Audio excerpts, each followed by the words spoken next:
François Bontier-Livre, atelier d'écriture.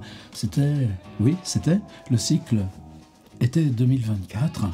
On s'était dit 40 jours, bon disons 42, 43 parce qu'on a fait quelques jokers, mais de toute façon, plus le prologue, 40 propositions d'écriture.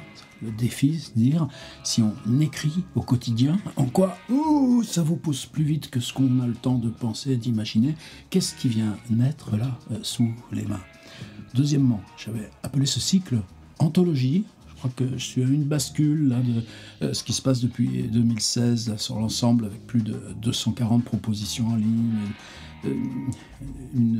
Ces cycles thématiques qu'on va continuer, mais je crois qu'il faut aussi infléchir d'autres façons. On l'a fait cette année avec nos mardis en direct. Je pense qu'il va y avoir des surprises là en septembre. Et anthologie, puisque justement ce que je m'autorisais, c'était à revenir sur des thèmes, des propositions, des exercices qu'on avait découverts justement dans l'élan d'autres cycles. Prendre, c'était comment travailler avec de la matière venant d'autres disciplines. Et on s'était risqué une première fois chez Jean Epstein, en 1927, ces textes fabuleux sur le cinéma, s'autoriser à les reprendre. Il y en a beaucoup comme ça. Et ça n'a pas empêché d'inventer beaucoup plus de nouveaux exercices que je le pensais, mais ça aussi, c'est-à-dire tu inventes un nouvel exercice, par exemple, là, ce qu'on vient de faire, là, sur l'idée de passer de l'accumulation à la collection, et la collection comme réexpulsion vers de nouveaux récits. Moi, c'est ma récompense. C'est-à-dire, tu tombes là sur une idée d'écriture qui jaillit depuis l'intérieur du cycle par ces contributions que tu lis, comment tu respires ça et quelle notion là d'obscur ça te donne encore envie d'aller mieux ou plus loin explorer.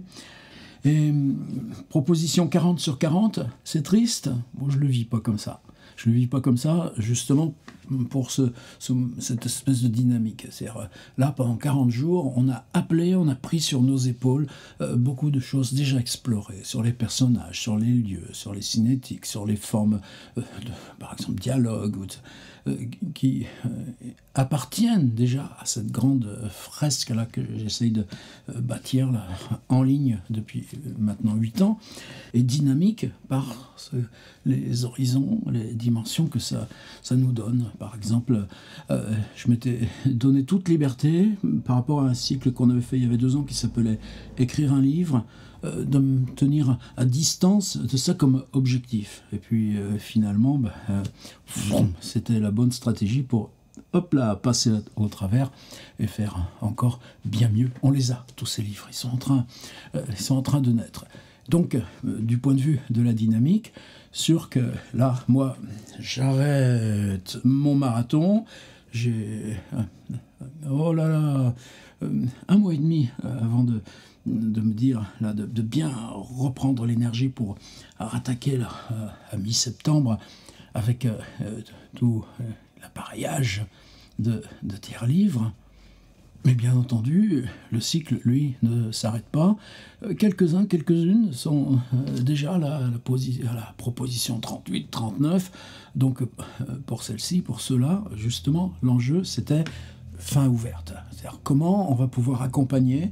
Là, moi, sur le site, ce sera en tout cas jusque vers le 18 août. Je continue le journal de bord, je continue la présence quotidienne là sur regarder ce qui se passe, lire les contributions, et on va travailler sur comment rendre ergonomique là ces synthèses qui sont en train de s'élaborer et pouvoir partager les démarches globales après avoir partagé les exercices individuels. Donc le cycle bien sûr continue. J'ai un autre travail, comme on a fait un petit module 40 exercices pour le carnet d'écrivain, comme on a fait un module écrire la ville, et bien là moi je vais reprendre ces propositions, toute la partie écrite, les redévelopper, et on va en faire un petit module téléchargeable. Donc tout ça, bien sûr, c'est du travail de continuité et pas du one shot. Vous voyez toutes les publicités qu'il y a là-dessus sur les réseaux. C'est devenu un truc de marchand de soupe. Moi, je suis de plus en plus Je me suis toujours tenu à l'écart de ça et ça va bien. Alors, donc on ne se dit pas du tout adieu. Moi, l'enjeu, là, depuis 37, 38, 39 et aujourd'hui, je l'ai dit, construire une fin ouverte, c'est-à-dire en arriver à des exercices dont le principe, c'est que eux-mêmes peuvent continuellement engendrer du texte. Ça paraît un peu ambitieux, ben ouais, mais finalement, on y est bien arrivé. C'est-à-dire qu'aujourd'hui, bien sûr, vous allez me rejoindre. Attendez, je vais arracher un petit bandeau, enfin pas arracher, enlever. Un monsieur qui s'appelle Anne-James Chaton, et que pas mal d'entre vous ont déjà voisiné dans mes exercices. Mais une fois attaqué, là, ce qu'on va faire sur hypothèse La Pérouse, Anne-James Chaton, hypothèse La Pérouse, oui, on l'a déjà fait dans Pousser la langue, c'était à l'été 2019, il y a pile 5 ans, et il y avait déjà quelques-unes d'entre vous qui étaient dans cet atelier. Vous pourrez aller relire les contributions, mais justement c'était tellement beau. Moi, là, l'enjeu c'était de dire, ouais, mais si tu le revisites maintenant, comment tu vas t'y prendre? Eh bien on va s'y prendre autrement. Et donc, en même temps que vous allez commencer vos hypothèses, eh bien, vous pouvez reprendre la collation, collection, recollation de recollection. Eh bien, en même temps qu'on prend hypothèse, là, aujourd'hui, ben, vous pouvez rajouter quelque chose à vos collections d'après Olivier Rollin. Vous pouvez reprendre et rajouter à votre contribution précédente à partir de Christa Wolf, là, cette journée-là, parce que c'est en cours, mais plus, moi, c'est ça le truc. C'est pas se dire, on fait l'exercice et puis au revoir. Non, là, maintenant, dans cette fin de cycle, c'est arrivé à un endroit où tout ça peut se continuer à se développer, où la 37, Atlas d'un homme inquiet de Christoph Ransmayr. Je ne serais pas tombé sur ce livre si on n'avait pas eu ce principe d'écriture collective. Alors, Anne-James Chaton. Alors, Anne-James Chaton, juste quelques rappels. Quelqu'un qui est venu à la littérature depuis le monde de la scène et de la scène musicale. Est-ce que le mot punk lui conviendrait? J'en sais rien. Et finalement, ça m'est assez indifférent. De la poésie sonore, il regarderait ça en tirant une bouffée de cigarette et il répondrait même pas. Je me souviens d'un festival qui faisait tous les ans à Montpellier, est-ce que ça s'appelait pas Sonorité, quelque chose comme ça, et là justement on se présentait auteur et musicien en même temps. C'est là que j'ai rencontré Jean-Luc Vernat un jour et son groupe, un jour que moi j'avais été invité avec Dominique Pifarelli. Je me rappelle aussi de Jean-Michel Espitalier qui lui venait improviser directement avec sa batterie. Bon, ça pour moi c'est l'esprit Anne-James Chaton. Sur scène, il est évidemment très impressionnant. Je pense qu'il est venu d'un point un peu singulier, dans la mesure où la question de l'auteur, cette question barthésienne de la disparition de l'auteur, comment il l'assumait? Eh ben, c'était prendre ce que j'ai là, une facture, tu vois, bon, je veux bien en avoir, qu'est-ce que j'ai reçu hier? Ça par exemple, c'est bien ça. Tour Métropole, facture numéro 241100, montant facturé, distribution de l'eau potable, collecte et traitement des eaux usées, organisme public, modalité de paiement, avis de prélèvement, ne pas envoyer. Bon, mettez avec ça. Mais des documents de cette sorte, ticket de caisse, ils continuent de propager sur Instagram des collectes de tickets de caisse, à condition qu'on ne les ait pas trop pliés ni froissés. Et ce texte-là, quand il est proféré sur scène, c'est des choses qu'on trouve aussi via Kenneth Goldsmith dans l'écriture sans écriture, the uncreative writing, sur le fait que la destination et le mode là de publication, publié sur scène par la profération orale, permet d'installer, même dans un texte comme ça purement utilitaire, documentaire, tout ce qui se trame derrière d'enjeux politiques, sociaux ou d'enjeux concernant la langue ou sa disparition. Donc ça, c'était un point de départ pour Anne-James Chaton.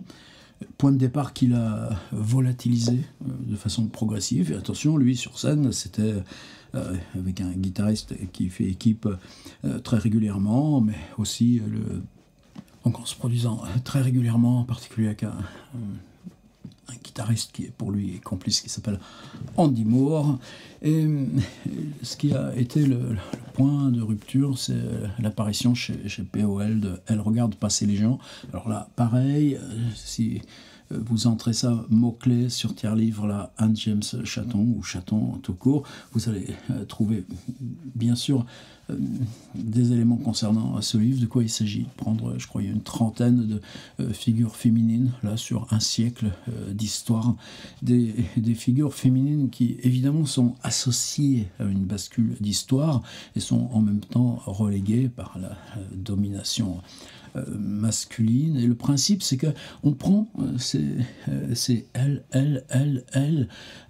toujours avec cette espèce de présent extrêmement. Elle placarde des affiches, elle diffuse des bulletins, elle rédige des manifestes, elle détourne des objets, elle crée des installations. C'est-à-dire qu'on prend un moment extrêmement précis de vie et d'activité. Janis Joplin en concert, Jacqueline Kennedy au moment de l'assassinat à côté d'elle de son mari, ou le suicide de Virginia Woolf, mais on pourrait reprendre toute la série.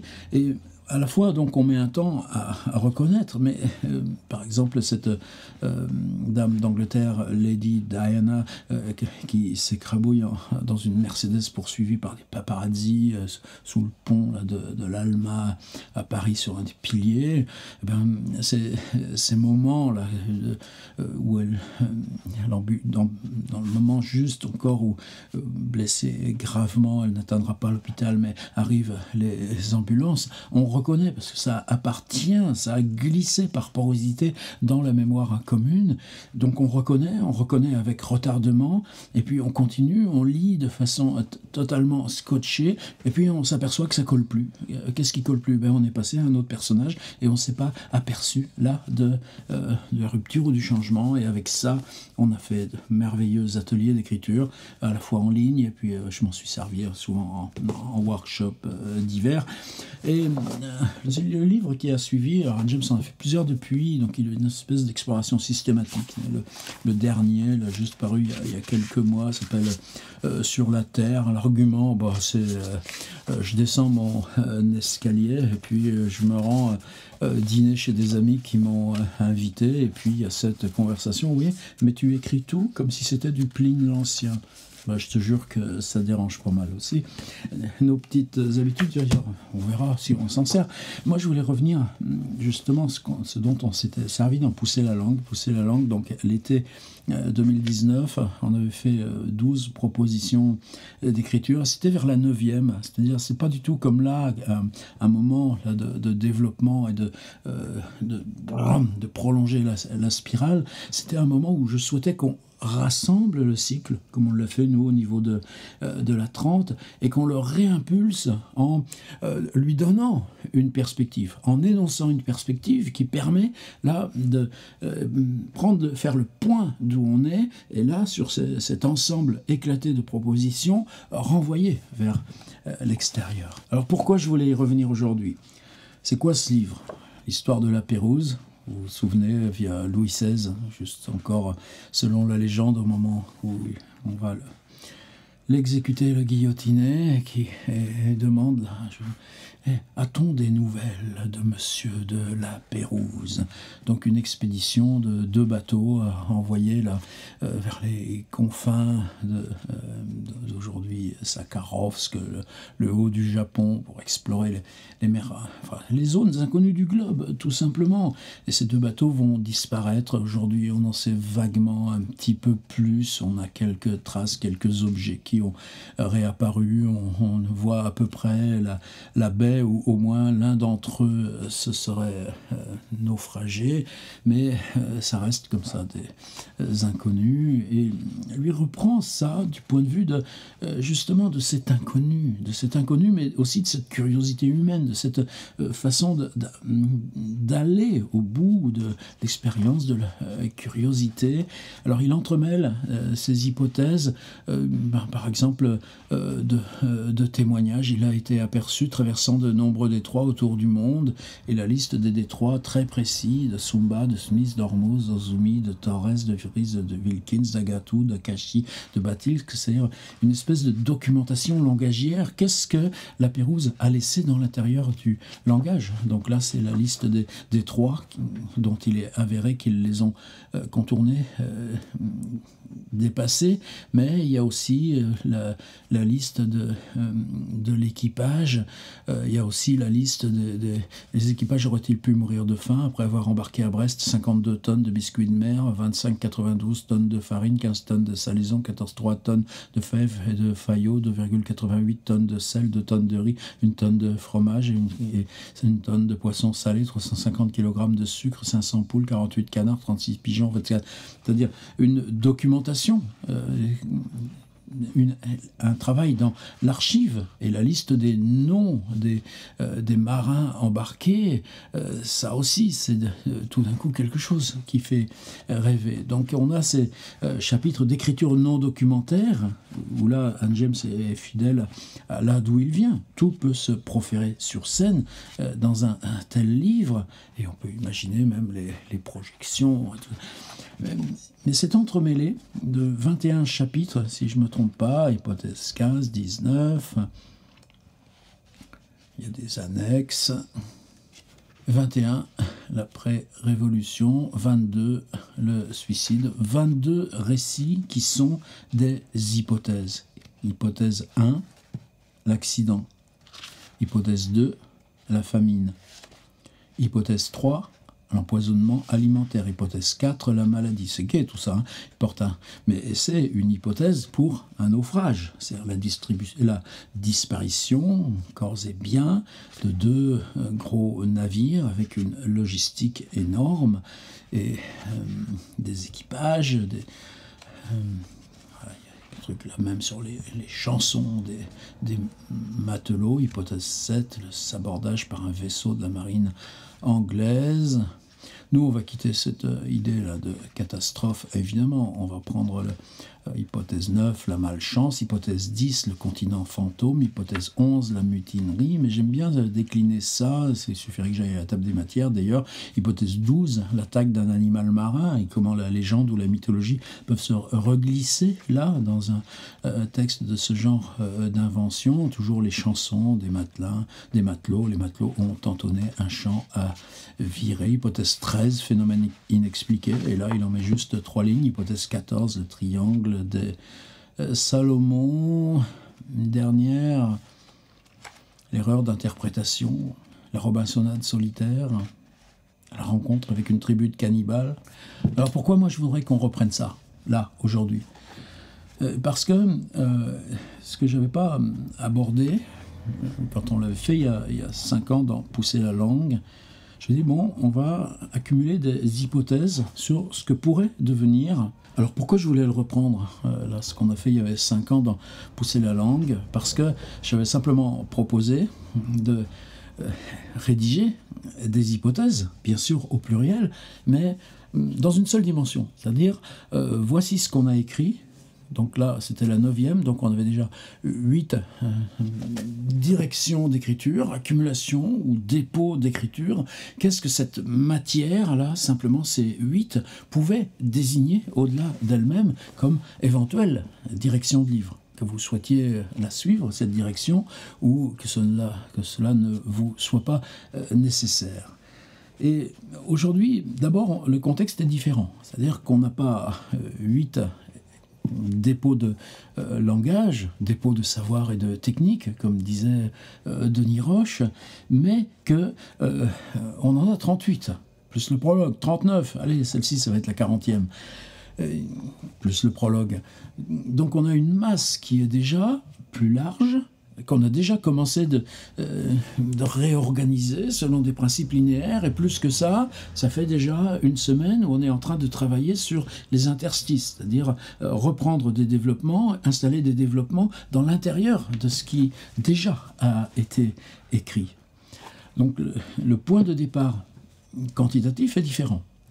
D'autre part, on est, nous, là, non pas dans quelque chose en cours de route, mais on est dans quelque chose de conclusif, puisque la dernière série, Hans Meyer, Christa Wolf, Olivier Rollin, on a des textes qui sont susceptibles déjà de continuer.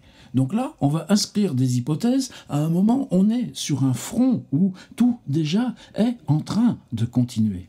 On est poussé sur une espèce de vague en mouvement. Donc ça pourrait suffire à reprendre ça. Hypothèse concernant que vont devenir ces textes, ou ce que va devenir comme texte disposant d'une unité organique, là, cette suite de textes qu'on a déjà commencé de rassembler. Mais je voudrais qu'on aille plus loin. Et c'est en revenant sur, lui, ces 22 hypothèses. Et là, je crois qu'on pourrait être sur un exercice totalement différent, d'où le fait que je le reprenne. Allons-y. Hypothèse concernant l'auteur. Vous allez dire, c'est moi qui ai écrit mes textes. Ouais, c'est plus compliqué. Rappelez-vous, il y a un an, on avait travaillé comme ça, un cycle uniquement sur, là encore, la question du roman, de la prose narrative. Et on avait commencé notre série par dire, et si on commençait par inventer l'auteur ? On était parti de Annie Dillard, apprendre à parler à une pierre. Non, ce truc, traduit en français, on était parti de Annie Dillard, non pas apprendre à parler à une pierre, mais ce petit recueil qui s'appelle En vivant, en écrivant. Donc inventer l'auteur, est-ce que c'est simplement se rejoindre soi-même ? Non, c'est hypothèse sur qui, hors de vous, autrement que vous, est l'auteur, là, de ces 38 textes. Et là, je dis hypothèse sans préciser si c'est singulier au pluriel, mais c'est un registre. Premier registre des hypothèses, un texte ou plusieurs textes. Quel est l'auteur des textes que vous avez publiés, là, dans le WordPress ? Deuxième série d'hypothèses. C'est quoi ces textes ? Voilà, 38 textes discontinus, qui ne cherchaient pas à se relier les uns aux autres, des textes qui simplement répondaient à des propositions techniques. On a trouvé ça, c'est-à-dire que vous cliquez sur Internet, pas par Google, puisque nous, WordPress est en dehors de la recherche Google, et c'est extrêmement important, mais vous tombez là ou sur un jeu de tirage, d'impression, peut-être simplement vous avez fait là le fichier que vous avez constitué avec l'ensemble de vos textes dispersés, discontinus, qui ne définissent pas un projet de livre, vous les avez imprimés, et puis tiens zut, vous l'avez oublié là à cet endroit-là où c'était arrivé le jour du mariage de H.P. Lovecraft, il venait de réviser un texte, d'écrire un texte pour Houdini, le magicien. C'est ça qui est payé, le mariage et la bague.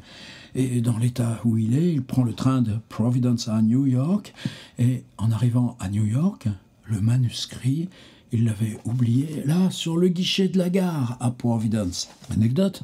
Ouais, mais imaginez que comme ça, quelqu'un trouve là vos 38 textes. Hypothèse sur d'où vient ce manuscrit, qu'est-ce que c'est ce manuscrit ? Un registre. Est-ce que c'est un seul texte ou est-ce que c'est 2 ou 3 hypothèses différentes ? Deuxième registre et deuxième groupe éventuellement d'hypothèses. À la limite, faites-moi une hypothèse pour chacun de ces registres, mais on peut multiplier les hypothèses. Et c'est là où on va entrer dans notre fin ouverte. Donc, qui est l'auteur ? Suite d'hypothèses. D'où ça vient cette espèce de truc bizarre ? Suite d'hypothèses. Et puis maintenant, on va se retrouver sur le troisième, ce que définit comme potentialité de livre. Ça va où ce livre ? Vous le savez. Eh bien maintenant, vous écrivez hypothèse sur le livre que je suis en train de faire. Troisième registre d'hypothèse. Déjà, là, à partir de l'affaire La Pérouse d'Anne James Chatton, ce front d'avancement multiplié par 3 dimensions, l'auteur, l'état bizarre du manuscrit, et puis vous, ce que vous voulez en faire comme intention.